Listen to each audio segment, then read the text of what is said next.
Here's everything I ate during an office get together party. Christmas আর হাতে গোনা মাত্র 2 দিন। আমরা সারা বছর যে যেখানেই থাকি না কেন বছরের এই শেষটায় সবারই ইচ্ছা করে নিজের আপনজন পরিবার বন্ধু বান্ধবদের সাথে কাটাতে। তাই ক্রিসমাসের আগে এই বছরের মতো লাস্ট যেদিন অফিসে গেলাম সেদিন আমরা মানে অফিসের কলিগরা মিলে ছোট্ট করে একটা গেট টুগেদার সেরে ফেললাম। চলে গিয়েছিলাম অফিসের কাছেই অবস্থিত বার্ড ভ্যালি নামের একটা রেস্টুরেন্টে। মেনু ঘেটে কি অর্ডার করবো তা স্থির করতে না পেরে অবশেষে সবাই মিলে বাফেটের জন্য রাজি হলো। স্টার্টারে প্রথমেই পেয়ে গেলাম চিকেন স্যুপ। গরম গরম ধোঁয়া ওটা এই স্যুপ শীতের দিনে খেতে বেশ ভালোই লাগে। তার সাথে সার্ভ হলো মশালা কোলা। এরপর হলো বেশ কয়েক রকমের স্টার্টার, সেখান থেকে পছন্দের 2 রকম স্টার্টার তুলে নিলাম। সসে টস করা চিকেন উইংস আর মালাই কাবাব। মেইন কোর্সে ছিল রাইস, নান, ছিল 2 রকমের নন ভেজ আর 2 রকমের veg gravy items.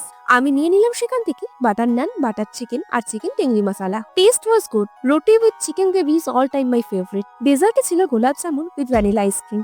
And the combination always hits. Mouth freshener নিয়ে এবার চললাম যে যার হোম টাউন। দেখা হবে সবার সাথে আবার নতুন বছরে।